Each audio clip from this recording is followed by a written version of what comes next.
नमस्कार, capital TV का खास शो राहुल का अग्निपथ देख रहे हैं आप। मैं हूं आपके साथ पूजा। त्रिपुरा की छात्र एंजल चकमा की देहरादून में हत्या मामले पर कांग्रेस नेता राहुल गांधी ने प्रतिक्रिया दी। उन्होंने इस घटना पर चिंता जाहिर की है। वहीं सोशल मीडिया हैंडल पर पोस्ट लिखते हुए उन्होंने कई बातें भी कही हैं।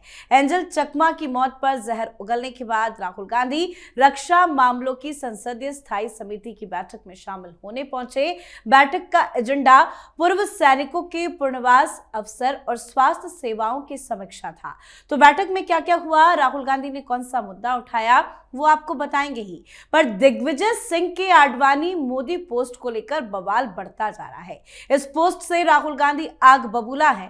बताया जा रहा है कि पोस्ट के बाद जब कांग्रेस के स्थापना दिवस समारोह के दौरान पार्टी मुख्यालय में जब राहुल गांधी और दिग्विजय सिंह की व्यक्तिगत मुलाकात हुई तो राहुल गांधी ने दिग्विजय सिंह से कह डाला कि आपने कल मिसबिहेव किया। तो वहीं दिग्विजय सिंह के पोस्ट के खिलाफ राहुल समर्थित गुट विरोध जता रहा है। तमिलनाडु से कांग्रेस सांसद मनिकम टेगोर ने तो यहां तक कह डाला कि आरएसएस नफरत फैलाने वाला संगठन है, अलकायदा की तरह काम करता है। तो वहीं शशि थरूर बयान का समर्थन कर रहे हैं और कहा है कि कांग्रेस संगठन में बदलाव की वाकई में जरूरत है। तो क्या कुछ चल रहा है कांग्रेस में, आपको बताएंगे। चर्चा के लिए मेरे साथ स्टूडियो में मौजूद हैं कैपिटल टीवी के एग्जीक्यूटिव एडिटर राजीव जी। सर, आपका बहुत बहुत स्वागत है। धन्यवाद। क्या चल रहा है कांग्रेस पार्टी में? देखिए, कांग्रेस के अंदर जो चिंतन मनन चल रहा था उसमें अब एक एक कड़ी आगे सामने दिखाई पड़ रही है कि पहले तो राहुल गांधी के इर्द गिर्द के जो लोग थे, उसके बाहर के सर्किल के लोग ये उठा रहे थे सवाल कि कांग्रेस में डिसेंट्रलाइजेशन नहीं है, विकेंद्रीकरण नहीं है। कांग्रेस में नीचे से ऊपर तक जो ग्राउंड रियलिटी होती है उसकी जानकारी शीर्ष नेतृत्व को नहीं मिलता। एजेंडे जो तय किए जाते हैं दिल्ली में बैठकर, उसे लेकर ग्राउंड में जब जाते हैं तो लोग हमें बेवकूफ समझते हैं, क्योंकि वो जन सरोकार से जुड़े हुए मुद्दे नहीं रहते। और जब फैसला लेना होता है पार्टी लाइन पर किसी बात को करने के लिए, तो उस समय राहुल गांधी का इंतजार करना पड़ता है। राहुल गांधी मुंह खोलेंगे, उसके बाद दूसरे नेता बात करेंगे। और जब तक राहुल गांधी ने सोशल मीडिया पर कुछ नहीं लिखा किसी मुद्दे पर, या राहुल गांधी ने प्रेस कॉन्फ्रेंस नहीं किया किसी मुद्दे पर, तो उससे पहले जो कांग्रेस के प्रवक्ता जाते हैं डिफेंड करने के लिए पार्टी को, वो भी कंफ्यूज रहते हैं, बेलगाम घोड़े की तरह उलूल जुलूल बातें कर देते हैं, जिससे पार्टी का जो मेन लाइन होना चाहिए किसी मुद्दे पर वो भ्रमित हो जाता है। फिर तो बाढ़ आ जाती है कमेंट्स की। और उसके बाद जब राहुल गांधी बोलते हैं तो सबको यह दिक्कत होती है कि अब राहुल गांधी की बातों को डिफेंड कैसे किया जाए, क्योंकि वो तो अलग ही दिशा ले लेते हैं। जैसे ऑपरेशन सिंदूर में हुआ, उस समय कांग्रेस के कुछ नेताओं ने भारत के साथ होने की बात कही, भारत के साथ है, पाकिस्तान के खिलाफ बात करना शुरू कर दिया। लेकिन अचानक से राहुल गांधी का दिमाग भटका और उन्होंने राफेल कितने गिरे जैसे सवाल उठा दिए। अब इन लोगों को लगा अब इसको डिफेंड कैसे करें, मीडिया में फजीहत, लोगों के सामने सवाल, और फिर कांग्रेस के नेता भ्रमित हो गए कि हम पाकिस्तान का सपोर्ट कर रहे हैं या भारत का कर रहे हैं। तो इसलिए शशि थरूर ने कुछ दिन पहले लिखा कि अगर प्रधानमंत्री की हार की कामना करते हैं या बात की जाती है कि प्रधानमंत्री हार रहे हैं, तो इसका मतलब वो देश की हार की बात होती है। और जो प्रधानमंत्री की हार पर खुशी मनाते हैं वो देश की हार पर खुशी मनाने वाले, यानी कि वो गद्दार कहलाते हैं। और उन्होंने कोट भी किनका किया?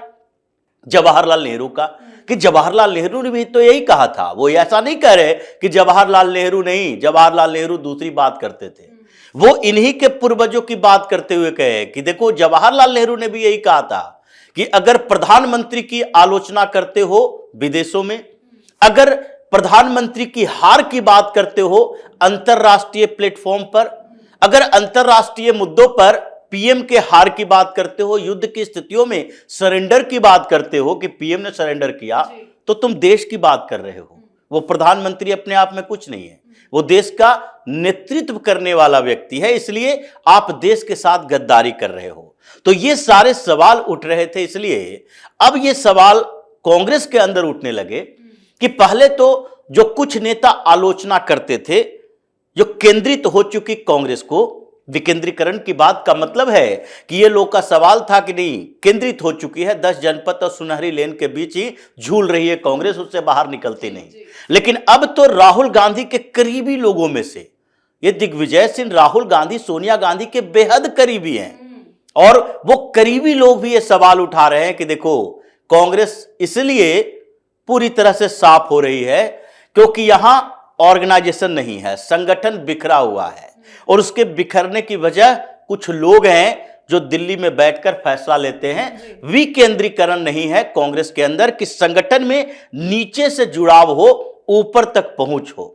और इसीलिए राहुल गांधी भिड़ गए दिग्विजय सिंह से कि भाई आपको तो हम बड़ा इज्जत करते हैं, आप वो व्यक्ति हैं जो हमारे एजेंडे पर चले हैं, हिंदुओं के खिलाफ बात की, संघ के खिलाफ बात की, हिंदुओं को भगवा आतंकवादी कहा और सारे नैरेटिव जो आपने गढ़े थे हम उसी के पीछे पीछे चले और आज है जो हम ही को धोखा दे रहे हैं।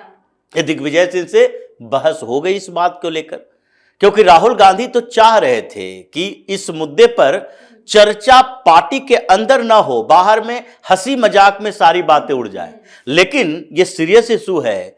इसलिए सोनिया गांधी, मल्लिकार्जुन खड़गे, केसी वेणुगोपाल, ये स्थापना दिवस का मौका और उस समय इन सारे बड़े नेताओं के सामने राहुल गांधी और दिग्विजय सिंह में बहस हुई।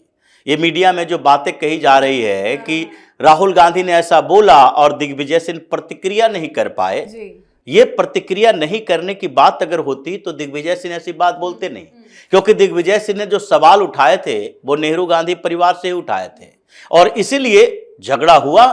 उसके बाद से ये दिग्विजय सिंह का माहौल देखिए, तरीका देखिए कि वहां पर दोनों के बीच झगड़ा होता है। स्थापना दिवस के मौके पर दिग्विजय सिंह उधर से उठकर आते हैं और शशि थरूर के बगल में बैठते हैं और ये दोनों नेता एक साथ फोटो सेशन करवाते हैं। सब जगह शशि थरूर और दिग्विजय सिंह के वो फोटो दिखते हैं जिसमें वो राहुल गांधी को चैलेंज कर रहे हैं।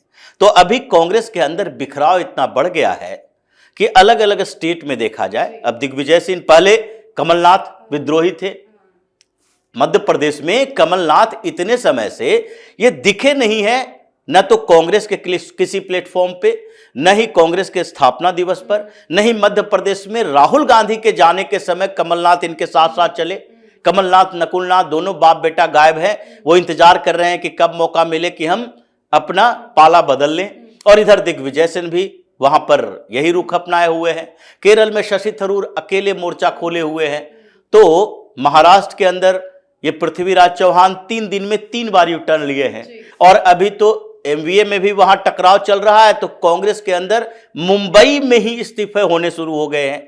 तो ये सारे प्रदेश में अलग अलग क्षेत्रों में कांग्रेस के बयान आ गया है, शिव कुमार का भी बयान आया।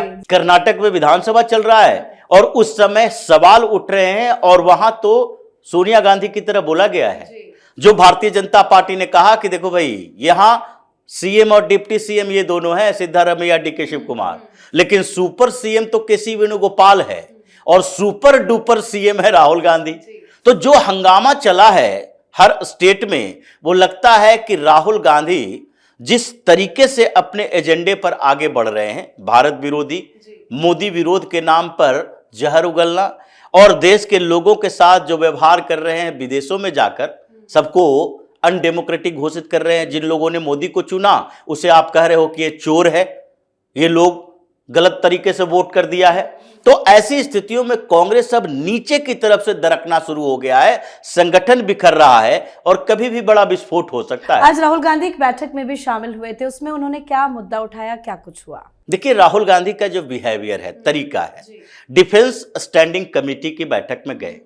डिफेंस स्टैंडिंग कमेटी में ये 2-3 बार ही अभी जा चुके हैं राहुल गांधी के इसी रवैये के कारण। जब कमेटियों का गठन हो रहा था तो कांग्रेस की तरफ से कहा गया था कि 4 कमेटियों की अध्यक्षता हमें चाहिए। उसमें विदेश मामलों की कमेटी थी और डिफेंस मामलों की कमेटी थी। इन दोनों में ये लोग रिजिड थे, लेकिन विदेश मामलों की कमेटी की अध्यक्षता दे दी गई, लेकिन उसमें राहुल गांधी को शामिल नहीं किया गया। राहुल गांधी का मानना था कि कम से कम एक कमेटी को तो हम लीड करें, लेकिन सरकार की तरफ से कहा गया लीड करने नहीं दिया जाएगा राहुल गांधी को, क्योंकि अगर किसी कमेटी का अध्यक्ष राहुल गांधी होता है तो कमेटी की बैठक के लिए इंतजार करना पड़ेगा, जैसे कांग्रेस की बैठक के लिए इंतजार करना पड़ता है। ये कब कहां रहते हैं पता नहीं, कब जाएंगे नहीं जाएंगे, तो बिना अध्यक्ष के कमेटी की बैठक कैसे चलेगी, लीड कौन करेगा? तो इसलिए विदेश मामलों की कमेटी की अध्यक्षता करने के लिए दे दिया गया यही शशि थरूर को। उसके बाद एग्रीकल्चर, एनिमल हस्बेंड्री, इन मामलों की अध्यक्षता करने की जिम्मेदारी चन्नी को दे दी गई। अब वोमेन, यूथ एंड स्पोर्ट्स की जिम्मेदारी यही दिग्विजय सिंह को, जो आजकल विद्रोही हुए पड़े हैं। ये 3 कमेटी इन लोगों के पास दी गई। राहुल गांधी को कहा गया कि चलो एक कमेटी में आपको जगह तो दी जाएगी, लेकिन वहां पर राधा मोहन सिंह रहेंगे, वो अध्यक्षता करेंगे। भारतीय जनता पार्टी के अध्यक्ष डिफेंस कमेटी की मीटिंग में पिछले 3 बार से डीआरडीओ पर बात चल रही थी। आगे भी फिनांस और डिफेंस के बीच कोऑर्डिनेशन की बात थी कि आगे हमारा जो डिफेंस में हम एज ले रहे हैं, दुनिया में टेक्नोलॉजी बढ़ रही है, उसमें हम कैसे फिनेंशियल सर्वाइवल के लिए अपने दम पर खड़े हों, डीआरडीओ, इसरो की भूमिका बढ़ाएं। और इसी मुद्दे पर चर्चा थी। सुधांशु त्रिवेदी भी उस कमेटी में है, भारतीय जनता पार्टी के 2 दिग्गज नेता। और सुधांशु त्रिवेदी के पास नॉलेज है और राहुल गांधी के पास एक कहते हैं कुतर्क है, तो इन कुतर्कों से तो बात चलती नहीं है। इसलिए कमेटी में मुंह खोलने से पहले ही राहुल गांधी की धुलाई हो गई। जिस तरीके से सवाल उठ रहे थे कि हमने डिफेंस में कहां कहां किन किन जगहों पर एज लिया, और हंसी मजाक की बात यह भी हुई कि ऑपरेशन सिंदूर के समय जो ये राफेल जेट गिरने की बात थी, क्योंकि डिफेंस किसी भी कमेटी की बैठक में थोड़ा लाइट मोड होता है, क्योंकि अंदर की बात और अंदर कमेटी के अंदर की चर्चा कोई लाइव नहीं होता, तो इसलिए बात चल रही थी। और बात उठ गई पाकिस्तान के उस मुद्दे की कि किस तरीके से वहां का राष्ट्रपति कह रहा है कि हमें बंकर में छिपने पर मजबूर किया जा रहा था, किस तरीके से कहा जा रहा है नूर खान एयरबेस पर हमला हुआ तो पूरे पाकिस्तान में तबाही मचने वाली थी, लगने लगा डर, और इसलिए सऊदी अरब, अमेरिका को बीच में लाया गया। तो ये सब मुद्दों पर राहुल गांधी बेशर्मों की तरह बैठे ही रह सकते हैं, क्योंकि उनके पास बोलने के लिए और मजबूती से अपनी बात कहने के लिए था नहीं। तंज सब लोग उन्हीं के ऊपर कस रहे थे कि यही तो कहता था कि राफेल जेट गिराया है पाकिस्तान ने, और पाकिस्तान वाला तो अभी भी कांप रहा है। 8 महीने के बाद भी ये बातें चल रही है कि कैसे उस समय भारत ने तबाही मचाई थी। तो ये सारी स्थितियां ऐसी ही है कि राहुल गांधी किसी मीटिंग में बैठने के लायक नहीं है कांग्रेस के अलावा। कांग्रेस में उनके चमचे बेलचे होते हैं, इसलिए उनके इर्द गिर्द के लोग वाहवाही करते हैं। जहां पर भी ऐसे बंद कमरे की मीटिंग होती है, चाहे अमित शाह, पीएम मोदी और राहुल गांधी की बैठक पिछली बार जो हुई थी सिलेक्शन कमेटी में, उस जगह पे राहुल गांधी ह्यूमिलिएट ही होते हैं, इसलिए वो 2 मिनट रुके थे, भाग गए थे। डिफेंस कमेटी में भी पिछली बार बेंगलुरु की बैठक में राजनाथ सिंह भी डिफेंस मिनिस्टर के तौर पर शामिल हुए थे, उस समय भी 2 मिनट नहीं दिए। और इस बार भी ऐसे ही उल्टे पांव कमिटी में उपस्थिति दर्ज करके ये चले आए, कोई डिसेंट नोट, कोई नोट, कोई सलाह ये दे ही नहीं पाए। बिल्कुल सर, बहुत बहुत धन्यवाद सर समझाने के लिए। धन्यवाद। तो दिग्विजय सिंह के मन में क्या है ये तो वही जानते हैं, लेकिन एक बात तो साफ है कि ये पहले वाले दिग्विजय सिंह नहीं रहे, और राजनीति में एक इशारा ही काफी होता है, और दिग्विजय सिंह ने इशारा कर दिया है। और ये इशारा सिर्फ दिग्विजय सिंह नहीं, कई बड़े नेता भी दे चुके हैं। तो कांग्रेस का संगठन कमजोर हो चुका है, कई गुट बन चुके हैं, और विद्रोह की आग धधक रही है। कभी भी किसी भी वक्त बड़ा धमाका कांग्रेस के अंदर होता नजर आ रहा है। तो आप भी अपनी राय कमेंट करके लिखिएगा। देखते रहिए कैपिटल टीवी। नमस्कार।